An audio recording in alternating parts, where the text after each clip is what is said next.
Hi friends, എല്ലാവർക്കും കൃഷി ലോകം എന്ന യൂട്യൂബ് ചാനലിലേക്ക് സ്വാഗതം. നമ്മുടെ മണ്ണിനും കൃഷിക്കും പുതുജീവൻ നൽകാൻ കഴിവുള്ള ഒന്നാണ് ജീവാമൃതം. അപ്പോൾ നമ്മൾ ഇന്ന് തയ്യാറാക്കാൻ പോകുന്ന ജീവാമൃതമാണ്. സൂക്ഷ്മാണുക്കളുടെ ഒരു ശേഖരം തന്നെയാണ്. ഇത് നമ്മുടെ മണ്ണിന് നൽകുന്ന ഒരുപാട് ഗുണങ്ങളുണ്ട്. ഇത് ശരിക്കും ഒരു ജൈവ കൃഷിയിൽ നമുക്ക് ഏറ്റവും നല്ല രീതിയിൽ ആശ്രയിക്കാൻ പറ്റിയ ഒന്നാണ്. ജീവാമൃതം തയ്യാറാക്കാനായിട്ട് നമ്മളിവിടെ 1 കിലോ പച്ചച്ചാണകം എടുത്തിട്ടുണ്ട്.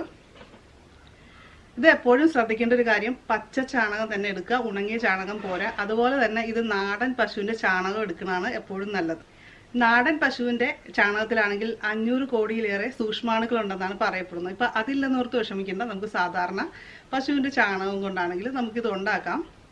അപ്പോൾ നമ്മളിവിടെ 1 കിലോ പച്ചച്ചാണകം എടുത്തിട്ടുണ്ട്. നിങ്ങൾക്കിത് കൂടിയ അളവിൽ ഉണ്ടാക്കണം എന്നുണ്ടെങ്കിൽ അതനുസരിച്ച് ബാക്കി ഞാനിവിടെ പറയുന്ന ഇൻഗ്രീഡിയൻസിൻ്റെ അളവിലും വ്യത്യാസം വരുത്തിയാൽ മതി. പിന്നെ നമ്മളൊരു കാര്യം ശ്രദ്ധിക്കേണ്ടത്, ഇത് ഒരാഴ്ച വരെയാണ് ഉണ്ടാക്കിയതിന് ശേഷം വെച്ചിരുന്ന് ഉപയോഗിക്കേണ്ടത്. അപ്പോൾ നമ്മൾ കൂടിയ അളവിൽ ഉണ്ടാക്കുന്നത് നമുക്ക് എത്രത്തോളം ചെടികൾക്കൊക്കെ ഒഴിച്ചു കൊടുക്കേണ്ടതുണ്ട്, വിളകൾക്ക് ഒഴിച്ച് കൊടുക്കേണ്ടതൊന്നും എന്ന് നോക്കിയിട്ട് അതനുസരിച്ച് വേണം നമ്മളിത് ഉണ്ടാക്കാനായിട്ട്. ഇപ്പോൾ നമുക്ക് വേണ്ടത് 200 ഗ്രാം ശർക്കര പൊടിച്ചതാണ്. ഇപ്പം ഞാനിവിടെ പൊടിച്ച് വെച്ചിരിക്കുകയാണ്. അപ്പോൾ ശർക്കര ഇല്ലെങ്കിൽ കർഷകർ ഉപയോഗിക്കുന്നത് മാമ്പഴം, ചീഞ്ഞ മാമ്പഴം എടുക്കാറുണ്ട്. അപ്പോൾ ഈ ഒരു അളവിലാണ് നമ്മൾ എടുക്കേണ്ടത്. ചക്കപ്പഴം അല്ലെങ്കിൽ പാളയംകൂടൻ പഴം, ഇതിലേതെങ്കിലും എടുക്കാം, കുഴപ്പമൊന്നുമില്ല. അപ്പോൾ ഇതാണ് നമുക്ക് അടുത്തായിട്ട് വേണ്ടത്. പയർ പൊടി 200 ഗ്രാം. പയർ പൊടിക്ക് പകരം നമുക്ക് കടലപ്പൊടിയോ ഉഴുന്നുപൊടിയോ ഒക്കെ നമുക്ക് എടുക്കാം. അതുപോലെ തന്നെ വൻപയറിൻ്റെ പൊടി. ഇപ്പോൾ നമ്മുടെ കയ്യിൽ ലഭ്യമാകുന്ന ഏതെങ്കിലും ധാന്യപ്പൊടിയാണ് എടുക്കേണ്ടത്. പിന്നെ നമുക്ക് ഒരു പിടി മണ്ണെടുക്കണം. മണ്ണ് ജൈവവളങ്ങൾ മാത്രം ഉപയോഗിച്ചുള്ള കൃഷിയിടത്തിലെ മണ്ണാണ് നമുക്ക് എടുക്കേണ്ടത്. അല്ലാതെ രാസവള പ്രയോഗം നടത്തിയ കൃഷിയിടത്തിലെ മണ്ണ് ഒരിക്കലും ഇതിനായിട്ട് ഉപയോഗിക്കരുത്. പിന്നെ ഞാനിവിടെ 1/2 ലിറ്റർ ഗോമൂത്രം എടുത്തിട്ടുണ്ട്. ഗോമൂത്രം എപ്പോഴും കുറച്ച് പഴകിയത് എടുക്കാനായിട്ട് ശ്രദ്ധിക്കുക. ചാണകം നമ്മൾ പുതിയ ചാണകമാണ് എടുക്കണമെങ്കിൽ, പച്ച ചാണകം എടുക്കണമെങ്കിൽ ഇത് കുറച്ച് പഴകിയത് എടുക്കുന്നതാണ് നല്ലത്. അപ്പോൾ ഇത്രയാണ് നമുക്ക് ഇൻഗ്രീഡിയൻസ് ആയിട്ട് ഇതിന് വേണ്ടത്. പിന്നെ നമുക്ക് 20 ലിറ്റർ വെള്ളം വേണം. അത് നമ്മൾ എടുക്കുമ്പോൾ ശ്രദ്ധിക്കേണ്ടത്, നമ്മളെ കുളത്തിലെയോ അല്ലെങ്കിൽ കിണറ്റിലെയോ വെള്ളം എടുക്കുക, അല്ലാതെ ക്ലോറിൻ വാട്ടർ ഇതിനായിട്ട് ഉപയോഗിക്കാതിരിക്കുക. അപ്പോൾ അങ്ങനെയുള്ള കാര്യങ്ങൾ ചെയ്തു കഴിഞ്ഞാൽ നമ്മുടെ സൂക്ഷ്മാണുക്കൾ വളരുന്നത് തടസ്സപ്പെടുന്നൊരു കാര്യമാണ്, ക്ലോറിനൊക്കെ വരുന്നുണ്ട്. അതുകൊണ്ടാണ് പറയുന്നത് നമ്മളെല്ലാം നാച്ചുറൽ ആയിട്ടുള്ള കാര്യങ്ങൾ എടുക്കണമെന്നുള്ളത്. നമുക്കിത് മിക്സ് ചെയ്താലോ? അപ്പം അങ്ങനെയാണെങ്കിൽ നമ്മളിവിടെ എടുത്തേക്കണത് 20 ലിറ്ററിൻ്റെ ഒരു ബക്കറ്റാണ്. അപ്പോൾ അതിനകത്തേക്ക് നമ്മൾ ഫസ്റ്റ്, ഇപ്പോൾ നമ്മൾ 1 കിലോ ചാണകം എടുത്താണ്, അപ്പോൾ അതിടാം. അത് കഴിഞ്ഞ് നമുക്ക് ഇത് ഗോമൂത്രമാണ്, അത് ഒഴിച്ചു കൊടുക്കാം.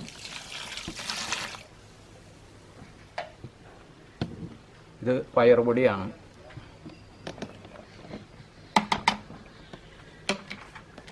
ഇത് നമ്മൾ പൊടിച്ചു വെച്ചേക്കണ ശർക്കര.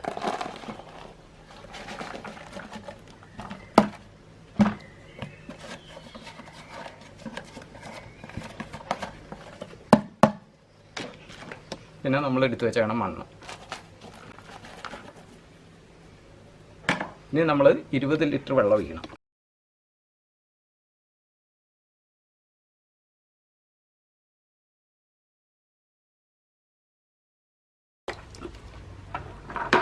ഇനി നമുക്കൊരു ഇതുപോലത്തെ, ഇതൊരു മരത്തിൻ്റെ കഷ്ണമാണ്. അപ്പോൾ നമുക്ക് ഇതുപോലത്തെ ഒരെണ്ണം എടുത്തിട്ട് പതുക്കെ ഇങ്ങനെ വലത്തോട്ട് ഇളക്കി കൊടുക്കണമെന്ന് പറഞ്ഞാൽ, അപ്പോൾ പതുക്കെ ഇളക്കണമെന്നാണ് പറയണേ.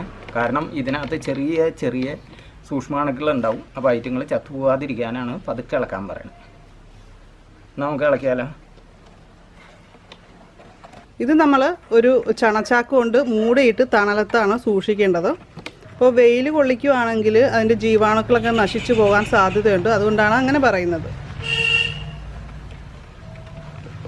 അതുപോലെ തന്നെ നമ്മൾ ജൈവവളങ്ങൾ മാത്രം ചേർക്കുന്ന കൃഷിയിടത്തിൽ വേണം ഇത് ഉപയോഗിക്കാൻ.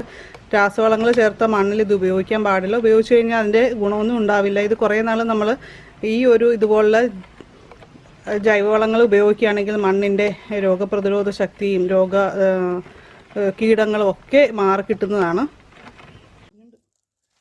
അപ്പോൾ നമുക്ക് ഇതൊരു ചണച്ചാക്കോ, ഇതിപ്പോൾ ഞാനൊരു ചവിട്ടി എടുത്തേക്കണം. ചണത്തിൻ്റെ ചാക്ക് കിട്ടാൻ ബുദ്ധിമുട്ടാണല്ലോ. അപ്പോൾ അത് കിട്ടുകയാണെങ്കിൽ അത്, അല്ലെങ്കിൽ ഇതുപോലത്തെ എന്തെങ്കിലും നനവ് നിൽക്കാവുന്നത്. ഇതിപ്പോൾ നനഞ്ഞതാണ്, നമുക്ക് ഇതിൻ്റെ മുകളിൽ ഇട്ട് കൊടുക്കാം.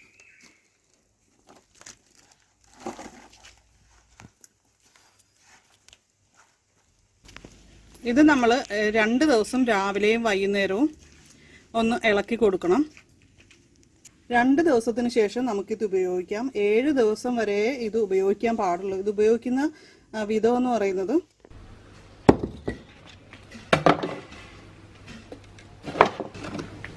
ഇപ്പോൾ നമ്മുടെ ജീവാമൃതം റെഡി ആയിട്ടുണ്ട്. ഇപ്പോൾ 2 ദിവസമായിട്ടുണ്ട്. ഇനി ഇത് നമുക്ക് ചെടികൾക്ക് യൂസ് ചെയ്യാം. അപ്പോൾ 1 കപ്പ് എടുത്താൽ നമ്മൾ 5 കപ്പാണ് വെള്ളം കൂട്ടാൻ പോകണം. അപ്പോൾ ഇതിനകത്തൊരു 10 കപ്പ് ഇപ്പം നമ്മൾ എടുത്ത് കൊണ്ടുപോകുന്നുണ്ട്.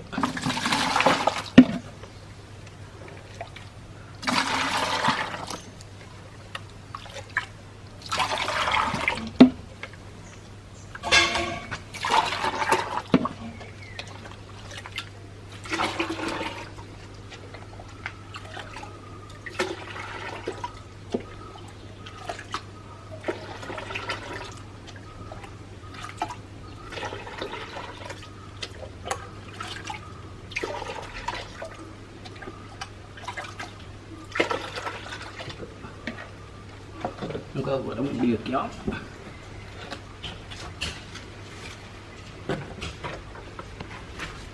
ഒരു ലിറ്റർ ജീവാമൃതം എടുത്തിട്ട് 5 ലിറ്റർ വെള്ളം ചേർത്തിട്ട് വേണം വലിയ വിളകൾക്ക് നമ്മൾ ഒഴിച്ചു കൊടുക്കാനായിട്ട്. ചെറിയ വിളകൾക്ക്, അതായത് ചെറിയ ചെടികൾക്ക് ഒക്കെ ആണെങ്കിൽ നമ്മൾ ഒഴിച്ചു കൊടുക്കേണ്ടത് 10 ലിറ്റർ വെള്ളം ചേർത്തിട്ടാണ്. 1 ലിറ്ററിന് 10 ലിറ്റർ വെള്ളം ചേർത്തിട്ട് എന്ന കണക്കിനാണ് നമ്മൾ ഒഴിച്ചു കൊടുക്കേണ്ടത്. ഒരാഴ്ചയ്ക്ക് ശേഷം ഇതിലെ ജീവാണുക്കളൊക്കെ നശിക്കാൻ സാധ്യതയുണ്ട്, ഇങ്ങനെ തന്നെ സൂക്ഷിച്ചു കഴിഞ്ഞാൽ. അപ്പോൾ അതുകൊണ്ട് നമ്മൾ അതിനു മുമ്പ് തന്നെ ഉപയോഗിച്ച് തീർക്കും. 15 ദിവസത്തിലൊരിക്കലാണ് നമുക്ക് ജീവാമൃതം ചെടികൾക്ക് നൽകേണ്ടത്. വൈകുന്നേരം വേണം ഒഴിച്ചു കൊടുക്കാനായിട്ട്. തടത്തിൽ നനഞ്ഞ തടത്തിൽ വേണം ഇത് ഒഴിച്ചു കൊടുക്കാനായിട്ട്. ജീവാമൃതം ഉപയോഗിച്ചതിന് ശേഷം നമ്മൾ പൊതയിടുക, അല്ലെങ്കിൽ കുറച്ച് മണ്ണെങ്കിലും അതിൻ്റെ മുകളിൽ ഇട്ട് കൊടുക്കാനായിട്ട് ശ്രദ്ധിക്കണം. നമ്മളിവിടെ കമുകിൻ്റെ ഓലയാണ് ഇട്ട് കൊടുത്തിരിക്കുന്നത്.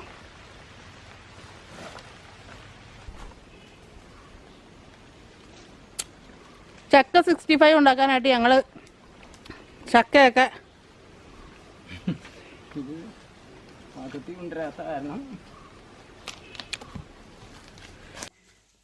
ഒഴിച്ച ശേഷം നമ്മൾ ചപ്പ് ചവറുകളൊക്കെ ഇട്ടുണ്ട്. പുതയിടുന്നത് വളരെ നല്ലതാണ്. നല്ല റിസൾട്ട് കിട്ടാനായിട്ട് അത് സഹായിക്കും.